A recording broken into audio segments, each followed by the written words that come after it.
Okay, let's just dive right into this explainer. Today, we're getting our hands dirty with the insights from Chapter 8, the coding agent. We are going to look right under the hood at the exact system design required to make an AI agent navigate a massive codebase, write a patch, and safely get it merged. So, if you've ever wondered how this actually works out there in production, well, you were absolutely in the right place. Now, here's a quote that really hits the nail on the head. The AI model itself, it's really just a tiny piece of the puzzle. On its own, a model just generates text and stops. The true magic, the safety, the reliability, that actually comes from everything wrapped around it. Agent equals model plus harness. If you are not the model, you are the harness. And honestly, building that harness is the real engineering job here. So, here is our architectural blueprint for today. We're going to cover 1. The agent harness. 2. Navigating the codebase. 3. The automated verification loop. 4. Context management. 5. Isolated sandboxing. And finally, 6. Metrics and multi-agent scale. Let's get to it. Kicking things off with Section 1, the agent harness. You can think of the harness as the true engine of the entire system. It's the scaffolding that actually runs the REACT pattern. Reason, act, observe, and repeat. It's what calls the model, executes the specific tools the model asks for against the real world, feeds those results right back into the context window, and applies all the necessary safety policies before taking any actions. Basically, it's the runtime that keeps the agent moving forward toward a finished task, instead of just stalling out. Moving right along to Section 2, navigating the codebase. Now, a coding agent actually searches a lot like a human engineer does. You can't just dump an entire enterprise repository into a prompt, right? Instead, you stack 3 different approaches, and you always start with the cheapest and fastest. First up is lexical search.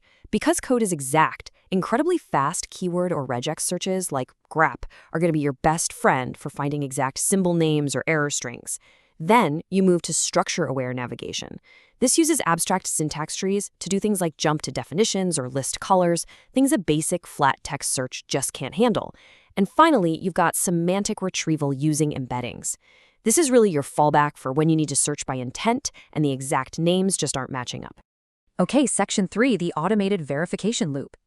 Here is the absolute secret to making all of this work. The agent does not get to decide when it's done. The automated tests decide. This is the core iteration loop right here. The agent proposes an edit, the harness runs the automated test suite, and if it fails, the agent reads the failure logs and proposes the next edit. And it just repeats this until the tests are green. This strict loop forces the system to converge on a genuinely working solution, rather than just hallucinating some confident-sounding but completely broken code. But notice that this is a bounded React loop. It is absolutely crucial to have a strict step budget or cost cap on this iteration cycle. Autonomy is fantastic, sure, but a stuck agent just spinning in circles trying to fix a test, that will burn through your API budget and compute time insanely fast. That budget is basically your safety valve to prevent runaway costs. And look, running external tests is infinitely superior to asking the model to evaluate its own code. Think about it for a second. It's exactly like letting a student grade their own final exam. A model grading its own patch is just going to artificially inflate its confidence. It is way easier for a model to critique something than to generate it correctly from scratch. An external executable test suite provides that honest, objective feedback you absolutely need for real engineering. So depending on the test results and that step budget we just talked about, the loop resolves in one of 2 ways. If the tests go green, boom, we have success, and the agent automatically opens a pull request for a human to review. But if it hits a brick wall, exhausts its options, or maybe causes a regression, it safely escalates the task to a human, handing over all its notes on what it tried. In autonomous systems, escalation must always be the safety fault over forcing a bad merge. Let's move into Section 4, context management. Every truly hard part of a long-running agent ultimately comes down to just surviving the context window limit.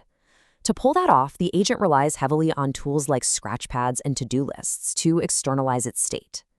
You absolutely have to move that ongoing thought process out of the immediate memory. Otherwise, the agent is going to forget its core plan the second a back-and-forth debugging conversation gets a little too long. To manage this effectively, there are 3 primary tactics you're going to use. First, you clear. You simply prune finished stale tool results right out of the window. A file that was read 40 steps ago, it does not need to stay in there. Second, you compact. You take a conversation that's nearing the token limit, summarize it, and then restart the window with that summary. This preserves the key architectural decisions while dropping all the redundant outputs. And third, you offload. This means moving state into persistent memory files, like a project guidelines document or a running JSON to-do list, and pulling them back in only when you absolutely need them. Okay, on to Section 5, Isolated Sandboxing. Now, a coding agent inherently possesses what we call the lethal trifecta. It processes untrusted content, it has access to private repository data, and it has the actual ability to execute code. Because of this incredibly dangerous combination, isolated sandboxing is an absolute non-negotiable necessity. No exceptions. You simply cannot run these agents directly on your host machine or your production servers. So how do you handle that danger? You do it by dialing in the agent's autonomy. You basically pair container permissions with human-in-the-loop approval gates. Say you have an unfamiliar repo.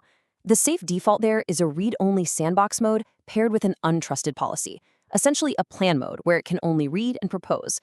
As trust increases over time, you might move that up to workspace write with on-request approvals. The beauty of the sandbox is that it ensures even if the agent goes completely off the rails or blindly obeys an injected instruction, the absolute worst thing it can do is crash its own isolated container. There are no production secrets to steal and literally nowhere to send them.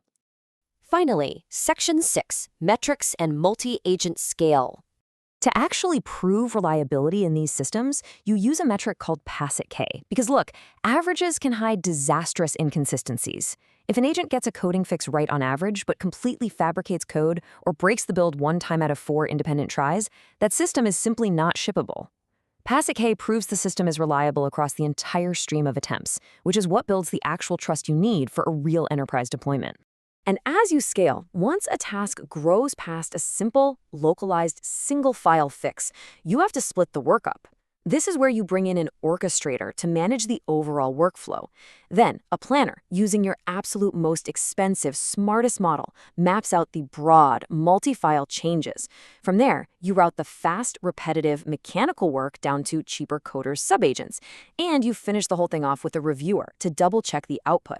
This multi-agent split is just the ultimate optimization. It lets you scale massive complexity while somehow keeping your inference costs totally under control. As we wrap up this explainer, I really want you to stop and look at this final question. Your model might be able to write a super impressive snippet of code in a little chat window, but can your harness actually survive production?